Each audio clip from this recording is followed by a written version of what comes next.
আমরা বঞ্চিত হয়েছি, ওই বঞ্চিত জায়গাগুলো থেকে আমরা যেন উদ্ধার করতে পারি আমাদের এই অঞ্চল। এই জন্য আমরা এখানে নির্বাচন করতে চাই এবং তাদেরকে আমরা চ্যালেঞ্জ করতে চাই। আপনারা যদি আমার সাথে থাকেন, আশাবাদী আমরা সবাই থাকবো, হাতে হাত মিলাবো, তাদেরকে আমরা মোকাবেলা করবো। বিনা চ্যালেঞ্জে আমরা এইবার তাদেরকে আমরা ছেড়ে দেবো। এই জন্য আপনাদের আমি সর্বাত্মক সহযোগিতা চাই। বিশেষ করে আপনাদের আমি জাতি ভাই হিসাবে বলছি, আমরা যার যতটুকু আছে, যা যেইভাবে পারি, যতটুকু দিয়া পারি, আমরা যেন এই সহযোগিতাটা করি।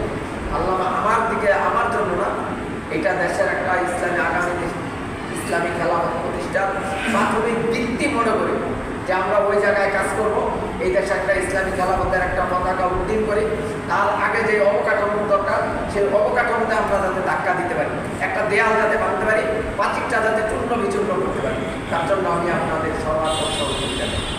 আল্লাহ পাক আমাদের সবাইকে এই কাজে, এই সহযোগিতার কাজে সবাই হাতে হাত রেখে, কাঁধে কাঁধ মিলে যেন আমরা এই কাজটা করতে পারি। আল্লাহ যেন আমাদেরকে সুযোগ করে দেয়। এই জন্য আপনাদের সর্বাত্মক সহযোগিতা চাই। এবং যে যেখানে আছেন, যার আপনজন যেখানে আছেন, আপনারা আমাকে যেখানে বলবেন, যেই জায়গায় বলবেন, যে কোনো মুহূর্তে বলবেন, আমি সেই জায়গায় লাভবাহী করতে রাজি আছি। ইনশাল্লাহ ইনশাল্লাহ আমি সেই জায়গায় উপস্থিত হব। আর